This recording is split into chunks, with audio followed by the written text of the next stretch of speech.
ನಮಸ್ಕಾರ ಗೆಳೆಯರೆ. ನಾವು ಚಿಕ್ಕವರಿದ್ದಾಗ ನಮ್ಮ ತಂದೆಯು ಒಂದು ಕತೆ ಹೇಳಿದರು ನನಗೆ. ಅದು ವಿಶ್ವಗುರು ಬಸವಣ್ಣನವರದು. ಬಸವಣ್ಣನವರು ಚಿಕ್ಕವರಿದ್ದಾಗ ಅವರು ಚೆಂಡು ಆಡೋದಕ್ಕೆ ಗೆಳೆಯರ ಜೊತೆ ಹೊರಗೆ ಹೋಗಿದ್ದರಂತೆ.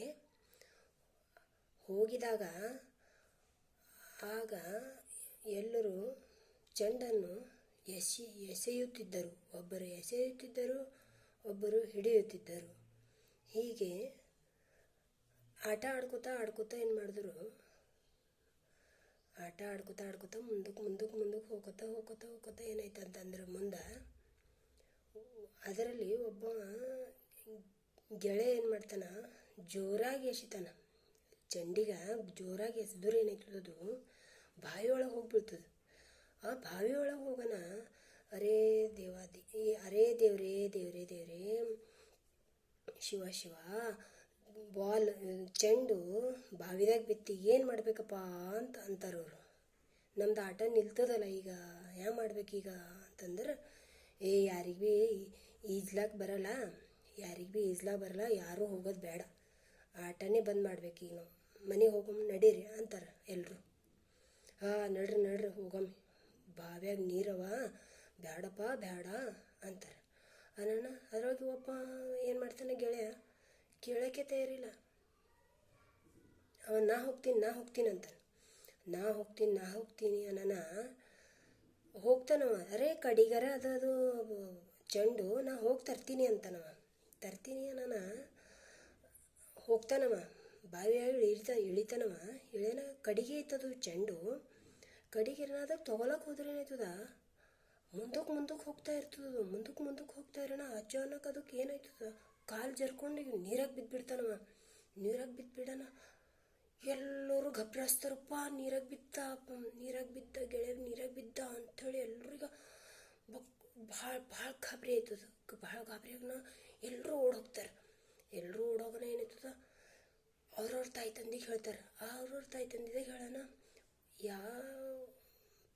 ಯಾ ಹುಡುಗ ಬಾವಿದಾಗ ಬಿಟ್ಟಾನ, ಅವ್ರ ತಾಯಿ ತಂದೆಗೆ ಹೇಳ್ತಾನೆ, ನಿಮ್ಮ ಮಗ ಬಾವಿದಾಗ ಬಿದ್ಬಿಟ್ಟ ಅಂಥೇಳಿ. ಅವರು ಓಡ್ಕೋತಾ ಬರ್ತಾರೆ.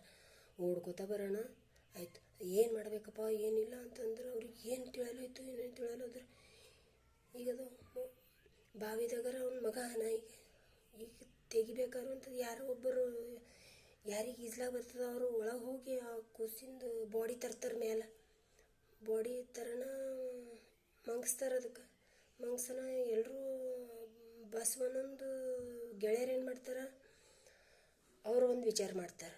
ಈಗ ಏನು ಮಾಡ್ಬೇಕು, ಯಾರಿಗೆ ಏನಾರ ಕೇಳಿದ್ರೆ ಏನು ಹೇಳ್ಬೇಕಪ್ಪ ಅಂಥೇಳಿ ವಿಚಾರ ಮಾಡ್ತಾರೆ. ಈಗ ಅವ್ರು ಏನಾರ ಕೇಳೋರೇ ಅಲ್ಲ, ಅವ್ರ ತಾಯಿ ತಂದೆ ಅವ್ರ ಕಡಿನವ್ರು ಅಂತಂದ್ರೆ ಅವ್ರು ಏನು ಮಾಡ್ತಾರೆ, ಎಲ್ಲರೂ ವಿಚಾರ ಮಾಡ್ತಾರೆ. ಬಸವಣ್ಣೇ ನೂಕ್ಬಿಟ್ಟಾನ ಅಂತ ಹೇಳ್ಬೇಕು ನಾವು ಅಂತಾರೆ. ನಾನು ಯಾಕಾಗಲ್ಲ ಅಂತಾರೆ. ಯಾಕಾಗಲ್ಲ ಅನ್ನೋಣ ಎಲ್ಲರೂ ಏನು ಮಾಡ್ತಾರೆ, ಬಸವಣ್ಣ ನುಕ್ಕ್ಯಾನ, ಬಸವಣ್ಣಂದಿಂದೆ ಅವ್ನ ಜೀವ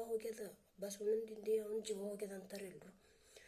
ಹಂಗೆ ಅನ್ನೋಣ ಏನು ಮಾಡ್ತಾರೆ, ತಾಯಿ ತಂದೆಗೆ ಸಿಟ್ಟು ಬರ್ತದೆ, ಆಕ್ರೋಶ ಆಯ್ತದು, ಒಂದು ಕಡೆ ದುಃಖ ಆಯ್ತದು. ಹಂಗೆ ಅಂಥ ಟೈಮಿಗೆ ಏನು ಮಾಡ್ತಾನೆ, ನನ್ನ ಮಗನಿಗೆ ಅವನು ಹೋಗ್ಯಾನ ಅಂತಂದ್ರೆ ಅವನಿಗೆ ಭೀ ನಾನು ಹೋಗ್ತೀನಿ ಅಂತಾನವ. ಅವ್ರ ತಾಯಿ ತಂದೆ ಅವರು ಹಿಂಗೆ ಸಿಟ್ಟು ಬಂತೆ, ಅವನಿಗೆ ಭೀ ನಾನು ಕೊಡ್ತೀನಿ ನಡಿ ಅಂತ. ಅವ ಬಸವಣ್ಣ ಏನಂತಾನ, ನಾ ಏನು ಮಾಡಿಲ್ಲ, ಶಾಂತವಾಗಿ ಇದ್ದು ಬಿಡ್ತಾನವ. ಇರೋಣ ಹಂಗೆ ನಿಮಗೆ ಅನ್ನಿಸ್ತಂದ್ರೆ ನೋಡ್ಬಿಡ್ರಿ ಅಂತಾನವ. ಹಂಗೆ ಅನ್ನೋಣ ಏನಾಯ್ತದ, ಹೋಗಿ ನೂಕ್ಲಾಕೆ ನಡೀತಾರೆ ಅವರು. ನೂಕ್ಲಾಕೊಂಡು ನಡೆಯೋಣ, ಆ ಹೆಣಕ್ಕೆ ಕುದಿ ಬೀಳ್ತದ. ನನ್ನಿನ್ನ ಬಸವಣ್ಣಗೆ ಏನಾರ ಆಯ್ತಂದ್ರೆ ನಾ ಹ್ಯಾ ಮಾಡ್ಲಪ್ಪ ಅಂತಂದ್ರೆ, ಅದು ಹೆಣ ಹೇಳ್ತದ. ಹೆಣ ಎದ್ದು ಏನಂತದ, ಅಪ್ಪ ಅಮ್ಮ ಬಸವಣ್ಣ ನನಗೇನು ಮಾಡಿಲ್ಲ, ಅವ ಬ್ಯಾಡ್ ಅಂದ್ರೆ ಭೀ ನಾ ಹೋಗಿ ಬಾಲ್ ತರ್ಲಕ್ಕೆ ಹೋದ್ರು ನಂದು ಕಾಲು ಜರುಗ್ತು. ಅವಾಗ ನಂದು ಸಾವಿಗೆ ಯಾರೂ ಕಾರಣ ಇಲ್ಲ, ನಾನೇ ಕಾಲು ಜರ್ಕೊಂಡೆ, ನನಗೆ ನಾನೇ ಹೊಣೆ ಅಂತ ಹೇಳಿಬಿಡ್ತಾನದು. ಹೇಳಿಬಿಟ್ಟು ಮತ್ತು ಹಾಗೆ ಮಕ್ಕೊಂಡ್ಬಿಡ್ತದೆ ಅದು. ಹಂಗೆ ಬಿಡೋಣ. ಅವಾಗೇನಂತಾರೆ ಎಲ್ಲರೂ ಬಸವಣ್ಣಗ, ಬಸವ ನನಗೆ ತಪ್ಪಾಯ್ತು, ನಮ್ಗೆ ಕ್ಷಮ ಮಾಡು ಅಂಥೇಳಿ ಎಲ್ಲರೂ ಅಂತಾರೆ ಅವನಿಗೆ. ಎಲ್ಲರೂ ಕ್ಷಮಾಪಣೆ ಕೇಳ್ತಾರೆ. ಎಲ್ಲರೂ ಕ್ಷಮಾಪಣೆ ಕೇಳೋಣ. ಬಸವಣ್ಣ ಏನಂತಾನ, ಎಲ್ಲ ದೇವ್ರಿಚ್ಛೆ ಅಂತಾನ.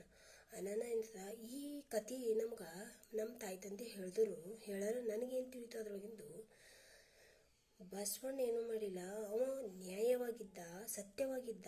ಅದ್ರಶ್ಲೇಕ ಅದು ಸತ್ಯದ ಹೆಣ ಸುದ್ದ ಎದ್ದು ಮಾತಾಡ್ತು. ನಾವು ಭೀ ಸತ್ಯವಾಗಿದ್ದರೆ ನಮ್ಮ ಕೂಡ ಭೀ ಹಿಂಗೆ ಆಗ್ಬೋದಲ್ಲ. ನಮಗೆ ಯಾರು ಭೀ ಅನ್ಯಾಯ ಮಾಡ್ಲಿಕ್ಕೆ ಆಗಲ್ಲಲ್ಲ.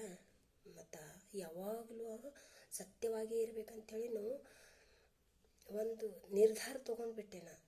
ನನ್ನ ಜೀವನದಾಗ ಒಂದು ನಿರ್ಧಾರ ತೊಗೊಂಡ್ಬಿಟ್ಟೆ, ಯಾವಾಗಲೂ ಸತ್ಯವಾಗಿರ್ಬೇಕು. ಎಲ್ಲಿ ಅನ್ಯಾಯ ಇರ್ತದೆ ಅಲ್ಲಿ ನಾವು ಹೊರಡಲೇಬೇಕು ಅಂಥೇಳಿ ಅನ್ನಿಸ್ತು. ನಾವು ಆವಾಗೇ ನಡೆದು ಇವತ್ತಿನ ತನಕ ನಾವು ಆ ಬಸವಣ್ಣನವರದು ಹ್ಯಾಂಗಿತ್ತಲ್ಲ ಹಾಗೆ ನಡೆಯೋದು ನಾವು ಪ್ರಯತ್ನ ಮಾಡ್ಲತ್ತಿದ್ದೆವು. ನನಗರ ಇದು ತಿಳಿಯಿತು, ಸತ್ಯವಾಗಿರ್ಬೇಕಂತೇಳಿ ತಿಳಿತು ಈ ಕಥೆಯಿಂದ. ನಿಮಗೇನು ತಿಳಿತು ನೀವು ನನಗೆ ಹೇಳ್ಬೋದು ಕಮೆಂಟ್ದಾಗ. ನಮಸ್ಕಾರಗಳು.